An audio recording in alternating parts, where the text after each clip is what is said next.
It was only a family photo, but take a closer look at one of the children's hands. The image is kept in a climate-controlled drawer at the Smithsonian National Museum of African American History and Culture, catalogued, yet mostly forgotten. The date is March 2024. Dr. Maya Freeman, a cultural historian focused on post-Reconstruction African American communities, carefully pulls it from its archival sleeve during a standard digitization project. The picture is remarkably well preserved. It's a formal studio portrait from 1900, done in sepia tones that have faded just a little over 124 years. 6 people pose with the stiff formality of early photography, when subjects had to stay perfectly still for long exposures. A black family, the father stands in back, wearing a dark wool suit that appears new, likely his finest possession. His hand rests on his wife's shoulder. She sits in an ornate chair dressed in a high-necked gown with delicate lace at the collar, her hair pulled back severely. 4 children arrange themselves around their parents, 3 boys in matching knickers and white shirts with stiff collars, and a small girl, maybe 4 or 5, in a white cotton dress embroidered with flowers. Meyer adjusts her magnifying lens, examining each face under the bright light. These are people born into slavery who lived to see freedom. Though what that freedom meant in 1900 Mississippi is another matter entirely. Reconstruction had ended 23 years earlier. Jim Crow laws were tightening across the South, and black families existed in a fragile space between liberation and terror. The father's expression is dignified but guarded. The mother's face shows exhaustion beneath her composed surface. The boys stare at the camera with an unusual intensity for children, too serious, too aware. Then Maya's gaze lands on the youngest child. The little girl stands slightly apart from her brothers. Her face is softer, less burdened, but it's her hands that stop me. While everyone else holds traditional poses, hands folded, clasped behind backs, or resting naturally. The girl's left hand is placed deliberately against her small chest, forming a specific gesture. 3 fingers extended upward, with the index and middle fingers crossed tightly over the thumb. Maya leans in, her breath catching. The gesture is too exact to be accidental, too intentional for a child's random fidgeting during a long exposure. She photographs the detail with her high-resolution camera, zooming in on those tiny crossed fingers. The studio backdrop, a painted garden scene with artificial columns, suddenly feels less like decoration and more like a stage set hiding something deeper. What were they concealing? What did this family know that required speaking in codes, even in what should have been a documented public moment? Maya checks the museum's acquisition records. The photograph was donated in 1987 from an estate in Chicago, part of a larger collection of early African American portraiture. No names were recorded with the image. No provenance beyond Mississippi family, circa 1900. Just 6 faces frozen in time and one small hand making a signal that shouldn't exist in 1900, 35 years after the Underground Railroad supposedly stopped operating with the end of the Civil War. Maya feels the familiar electricity of discovering something extraordinary hidden in plain sight. She prints an enlargement and pins it to her office corkboard. The investigation starts now. Maya spends 5 days consumed by the photograph, barely sleeping. She surrounds herself with research materials, maps of Mississippi from 1900, census records, histories of Reconstruction and its violent collapse, scholarly texts on African American survival. Strategies in the post-slavery South. The little girl's hand gesture haunts her. Those 3 crossed fingers feel significant, deliberate, but nothing in her extensive knowledge base matches it. She begins methodically searching academic databases for documented hand signals and coded communication systems used by enslaved people and their descendants. She finds references to quilt patterns allegedly used on the Underground Railroad, songs with double meanings and verbal codes, but no hand signals matching what she sees in the photograph. On the sixth morning, Maya contacts Dr. Elliot Richardson, an elderly historian at Howard University who spent 45 years studying covert resistance networks among black communities from slavery through Jim Crow. She emails him high-resolution images of the child's hand. His response arrives within 2 hours, marked urgent. *, this changes everything I thought I knew. Call me immediately. *, Maya's hands shake slightly as she dials. Elliot's voice trembles with barely contained excitement. Where did you find this photograph? Smithsonian Archives, donated in 1987. No identification. Mississippi, 1900. Why? What am I looking at? Maya, I need you to understand something. Elliot pauses, gathering his thoughts. The Underground Railroad didn't end in 1865. That's the sanitized version we teach in schools. Slavery ended, the railroad shut down, everyone lived happily ever after. But the reality was far more complex and far more dangerous. Maya grabs her notebook, pen poised. Explain. After Reconstruction collapsed in 1877, the South became a killing ground for black people. Lynchings, night riders, systematic economic exploitation, legal persecution under Jim Crow.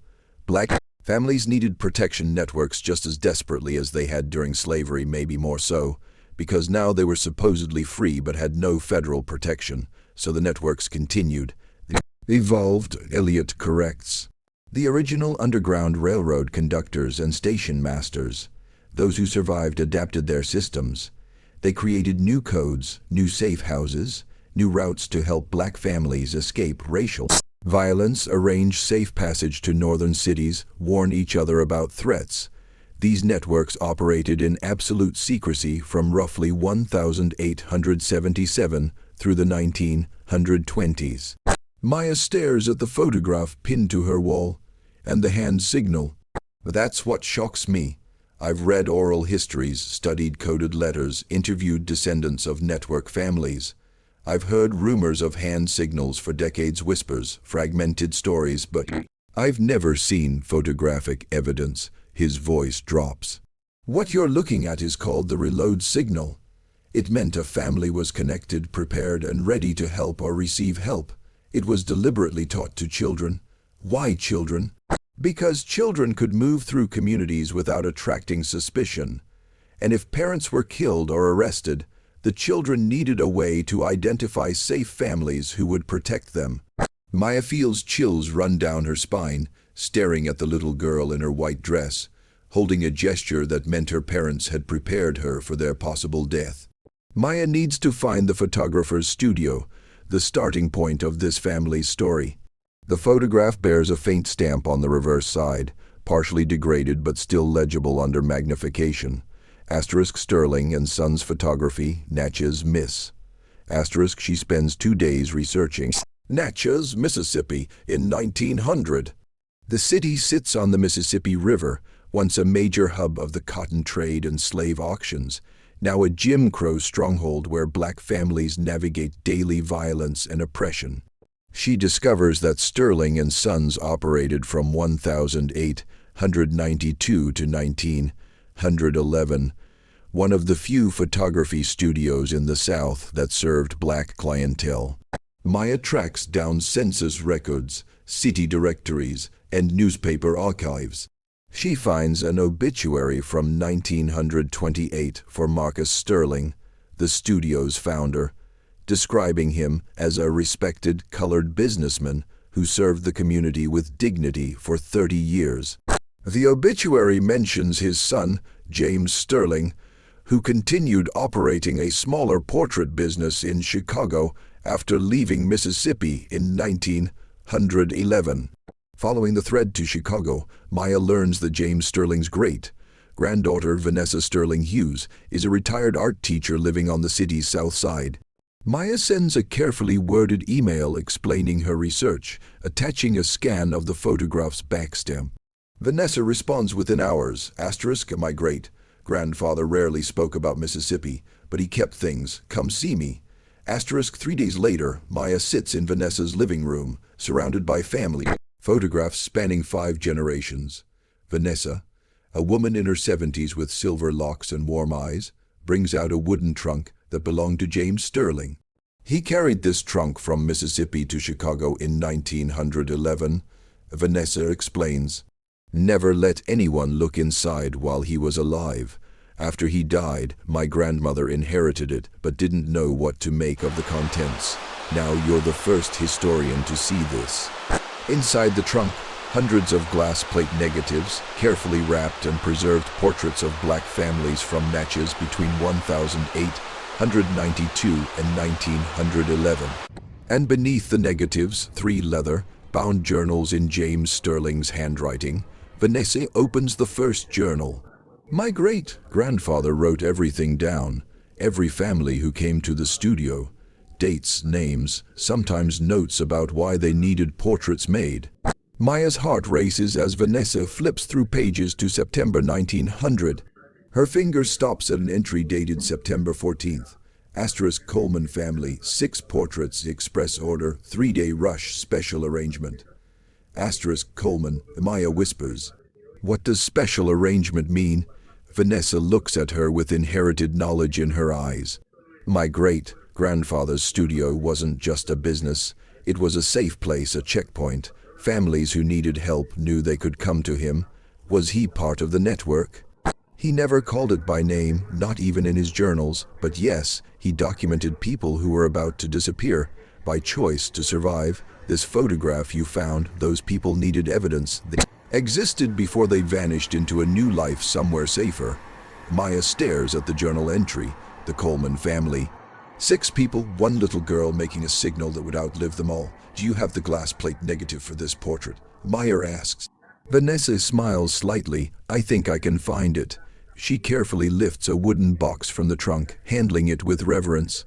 Inside, wrapped in yellowed cloth, are glass plate negatives organized chronologically. She moves through them methodically until she finds September 1900. "Here," she says softly, holding up a glass plate to the light. Maya sees the image in negative dark figures against a light background, but unmistakably the same family, the father's protective stance, the mother's formal posture, the 3 boys, and the little girl with her hand positioned in that deliberate gesture. "Can we have this professionally scanned?" Maya asks. "The high resolution might reveal details the paper print doesn't show. I know someone at the Art Institute who specializes in historic photographic preservation," Vanessa says. "Let me make a call." 2 days later, Maya stands in a conservation lab at the Art Institute of Chicago as a specialist named Robert carefully positions the glass plate under a high-resolution scanner designed for historic photographic materials. The resulting digital image is stunningly clear. Every texture of fabric, every strand of hair, every line in the subject's faces is rendered in remarkable detail. Robert zooms in on the little girl's hand. "That's definitely intentional," he confirms. "See how her fingers are positioned with tension. She's holding that gesture deliberately, probably for the entire exposure time. That would have been difficult for a child. This young exposures in 1900 took several seconds of absolute stillness. She was trained," Maya says quietly. Robert points to another detail. "Look at the mother's left hand resting in her lap. See this ring on her middle finger? It has an engraving." Maya leans closer. The ring bears a tiny symbol, 3 interlocking circles forming a triangle. "What does that mean?" Vanessa asks. Maya photographs the detail, her mind racing. "I don't know yet, but it's connected somehow." Back at Vanessa's home, they examine James Sterling's journals more carefully. Maya discovers that certain families have small symbols marked next to their names: stars, circles, triangles. The Coleman family entry has 3 interlocking circles drawn in the margin. He was marking network families, Maya realizes. Different symbols meant different things, maybe levels of involvement or types of assistance needed. Vanessa flips through more pages. "Look at this, August 1900, 1 month before the Colemans. A Reverend Patterson visited, discussed arrangements for autumn departures. 12 families confirmed. 12 families preparing to leave Mississippi." Maya says the Colemans were part of a larger exodus. But why? Well, What happened in Natchez in 1900 that made families run? Maya pulls out her laptop and begins searching historical records. Within minutes she finds it, newspaper articles from the Natchez Democrat August through October 1900, a wave of racial violence following a disputed land claim. 3 black landowners lynched, churches burned, families terrorized. The September 14th portrait of the Coleman family was taken at the height of the violence. They were documenting themselves before they disappeared. This photograph was evidence of their existence, their dignity, their family preserved before they had to erase themselves to survive. Maya says, Vanessa touches the journal gently, and my great-grandfather helped them do it. Maya immerses herself in Natchez records from late 1900, piecing together a picture of systematic terror. She discovers that the violence wasn't random. It targeted black families who had managed to acquire land, establish businesses, or gain any measure of economic independence in the 35 years since emancipation. The Coleman family, she learns from property records, owned 40 acres of farmland outside Natchez, purchased in 1892. The father, Isaac Coleman, had been born enslaved in 1861, freed as an infant, and somehow managed to save enough money to buy land. An extraordinary achievement that made him a target. She finds Isaac's name in an 1899 agricultural report as one of the few black farmers successfully growing cotton and vegetables for market. Success that would have bred resentment among white landowners accustomed to black subservience and economic dependence. Then, in October 1900, a notice in the Natchez Democrat land auction. Coleman property, 40 acres, forfeited for unpaid taxes. Illegal theft disguised as bureaucracy. But by then, the Colemans were gone. Maya contacts Dr. Richardson again, sharing everything she's discovered. He guides her to census records, the paper trail that might track the family's movement. If they left Mississippi in late 1900, they would have headed north, Elliot explains.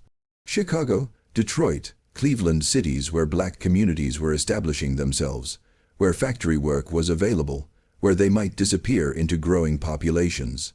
Maya searches 1910 census records for northern cities, looking for Isaac Coleman and his family.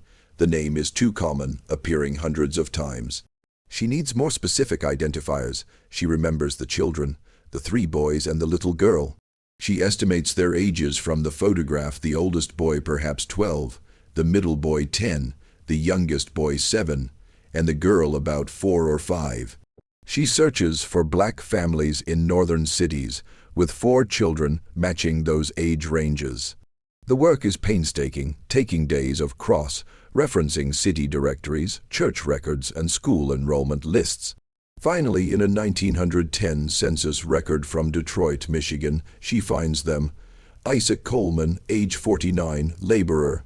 His wife Esther, age 44, dressmaker. Children, Thomas 22, Benjamin 20, Samuel 17, and Ruth 14.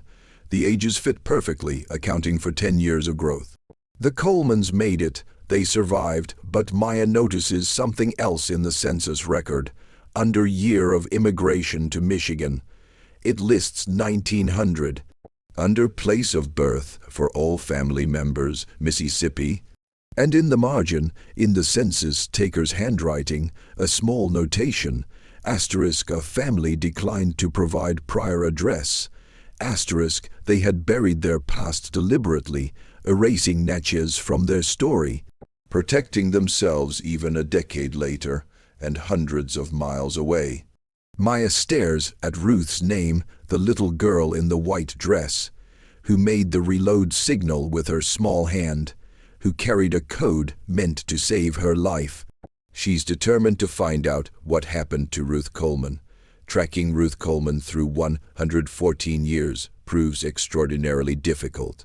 Maya starts with Detroit records from 1910 onward, searching for a black woman born in Mississippi around 1895 or 1896.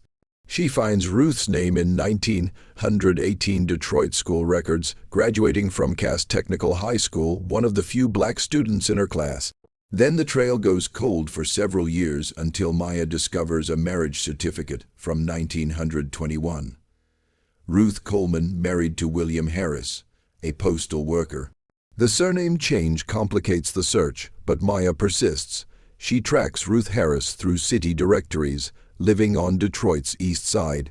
No occupation listed in the 1920s and 1930s, likely working at home, raising children, taking in laundry, or doing domestic work that left no official record. Then Maya finds something unexpected. Ruth's name appears in the archives of the Second Baptist Church of Detroit, one of the oldest black churches in the city and a historic station on the original Underground Railroad before the Civil War. Ruth served as a Sunday school teacher from 1925 to 1964. Maya contacts the church, speaking with the current historian, an elderly deacon named Frank Morrison, who maintains their extensive archives. When she explains her research, his response surprises her. "Mrs. Harris," he says immediately. "Oh, I remember Sister Ruth. She taught my Sunday school class when I was a boy in the 1950s. Quiet woman, very dignified, but warm with children. She died in 1987, lived to be 91 years old." Maya's heart races.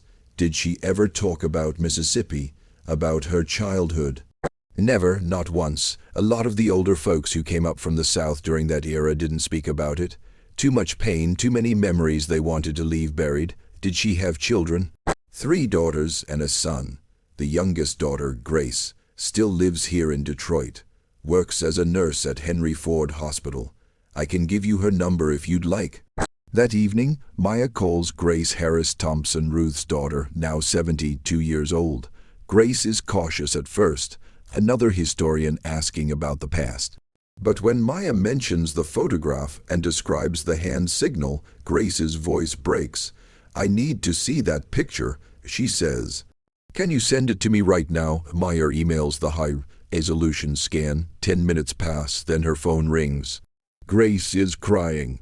"That's my mother. That little girl is my mother. I've never seen a photograph of her as a child. She always said they didn't have any pictures from before they came to Detroit.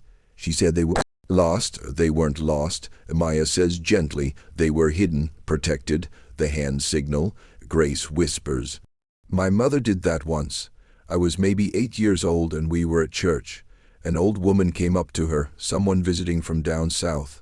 And they looked at each other and my mother made that exact gesture with her hand. The woman started crying and they hugged like they were family, but I'd never seen her before. When I asked my mother about it later, she just said, 'That's how we used to say hello in the old days, baby.'" Grace agrees to meet Maya in Detroit. They sit in Grace's living room, surrounded by photographs of Ruth's life, her wedding picture from 1921, images of her teaching Sunday school, family gatherings from the 1940s through the 1980s. But nothing from before 1910, nothing from Mississippi. "My mother was a woman of silences," Grace explains. "She loved us fiercely, but there were rooms inside her we were never allowed to enter. Whenever we asked about her childhood, she'd say, 'That was another life, baby. This is the life that mattered.'" Now, Grace brings out a wooden box she inherited when Ruth died. "After she passed, I found this hidden in the back of her closet. I never knew what to make of it." Inside the box, a small leather-bound Bible from 1892, the pages worn and annotated in careful handwriting. A cotton handkerchief embroidered with the initials *EC*, Gester Coleman, Ruth's mother. 3 buttons that look hand-carved from wood, and a folded piece of paper, yellowed with age. Maya carefully unfolds the paper.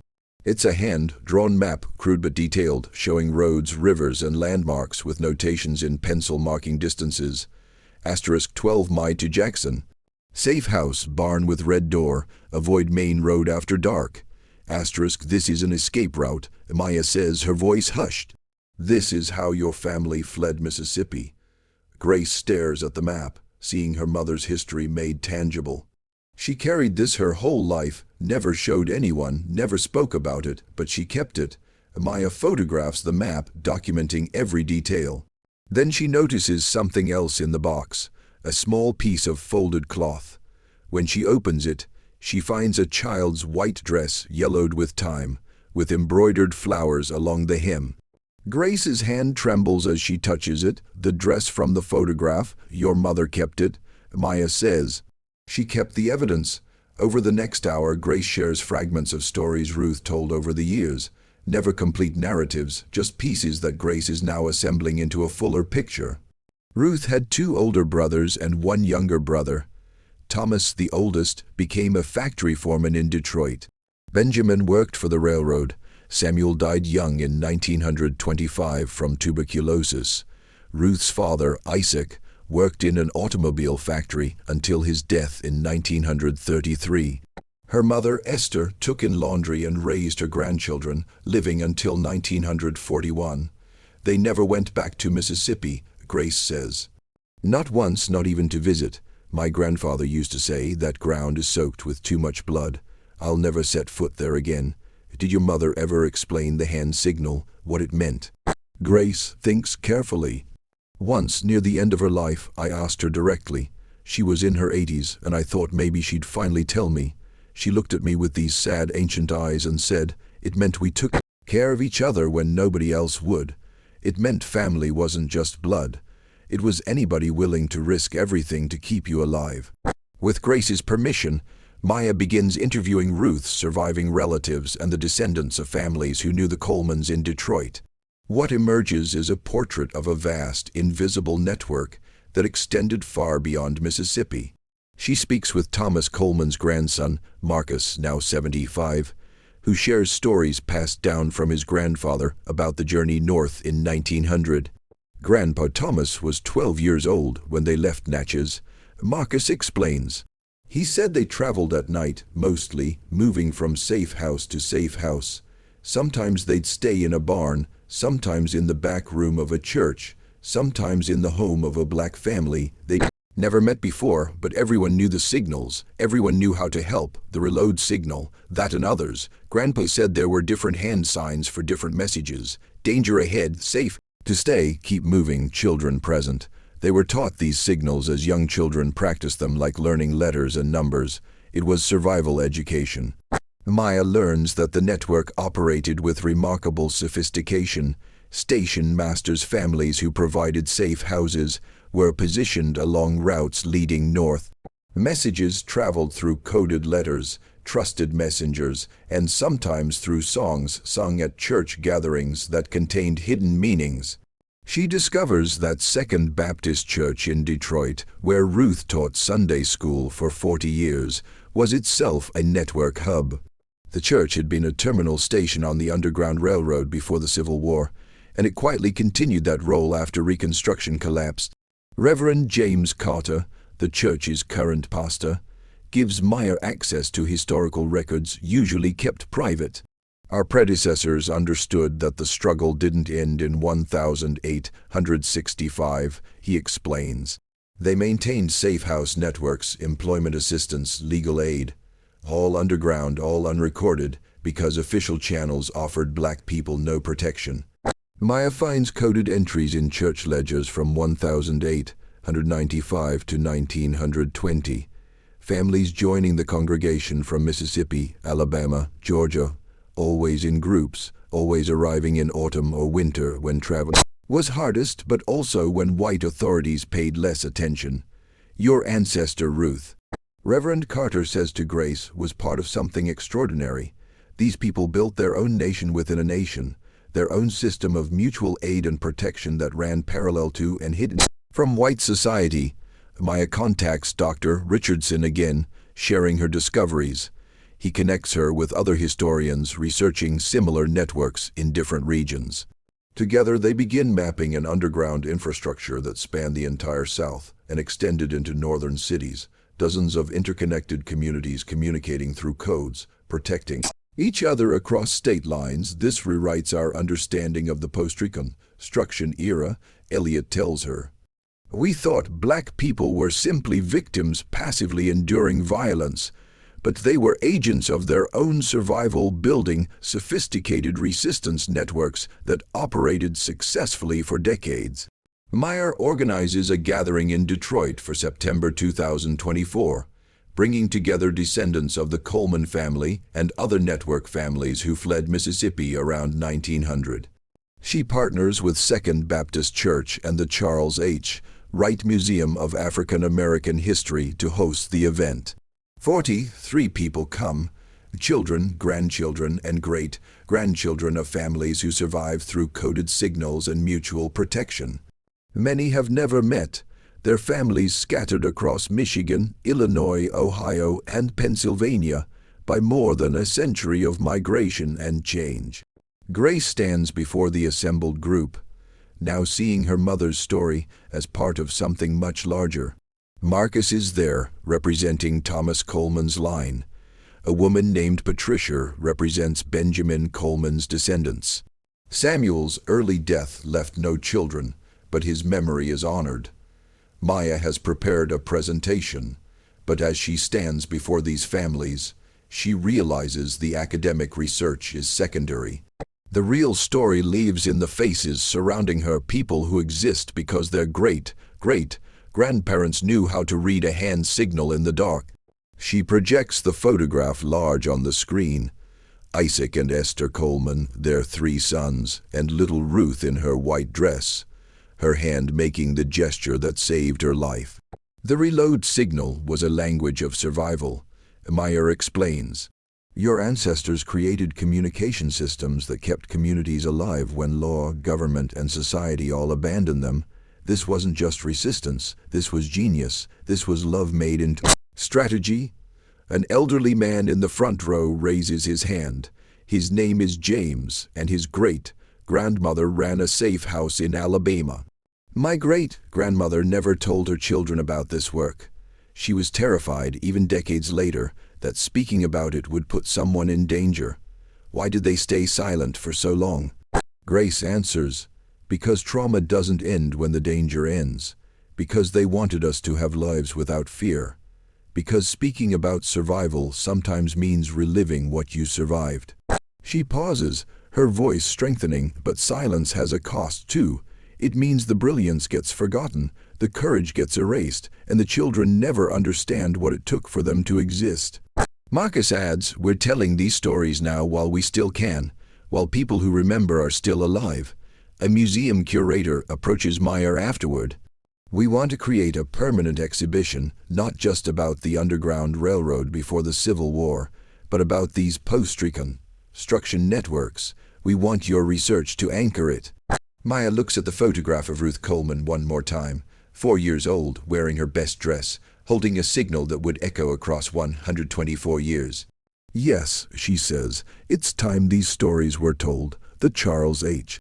Wright Museum of African American History opens its new permanent exhibition in February 2025, *Hidden Signals, Networks of Survival After Emancipation. The Coleman family photograph anchors the central gallery.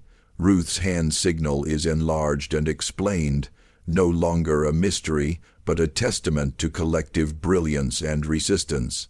Maya's research expands beyond Mississippi and Michigan. She identifies similar coded systems in Alabama, Georgia, South Carolina, and Tennessee, entire invisible infrastructures of mutual protection that operated outside historical record. Other historians begin investigating their own regions, discovering parallel networks their scholarship had previously missed. Academic journals publish Maya's findings. Documentary filmmakers request interviews. But the most meaningful impact happens quietly, in living rooms and church basements where descendants gather to share stories their grandparents never told. Grace establishes a scholarship fund in Ruth's name for students studying African American history and social justice. She works with the museum to create educational programs teaching young people about the networks, not as ancient history but as models of community organizing and mutual aid that remain relevant today. The wooden box that held Ruth's Bible, map, and childhood dress becomes part of the museum's permanent collection, displayed alongside James Sterling's journals and glass plate negatives. Visitors can see the actual artifacts that made survival possible: hand-drawn maps, coded letters, photographs that documented existence before families had to disappear. Families separated by generations reconnect. A woman in Chicago discovers her cousins in Cleveland. A man in Philadelphia learns his great-aunt's family settled in Detroit. The network, dormant for a century, sparks back to life. Not from necessity now, but from love and remembrance and the need to honor those who came before. Maya returns to the Smithsonian, where this journey began, and requests they update their records for the Coleman family photograph. No longer catalogued as unknown family circa 1900, it now reads, *Isaac and Esther Coleman family, Natchez, Mississippi, September 1900. Photograph taken by James Sterling, 3 weeks before family fled racial violence. Child making reload signal is Ruth Coleman, later Ruth Harris, 1896-1987, who became a Sunday school teacher in Detroit and quietly preserved this history for 124 years. She thinks about how many other photographs in archives worldwide hide similar stories. How many hand signals, glances, and silent codes wait for someone to ask the right questions. She commits herself to finding them. The photograph remains in Maya's office too, a copy pinned to her corkboard. She looks at it every morning. Isaac's protective stance, Esther's composed strength, the 3 boys' awareness beyond their years, and Ruth, small and bright, in her white dress holding in her hand a secret that outlived everyone who knew its original meaning. Outside, Detroit moves through another February morning. Children walk to school, people head to work.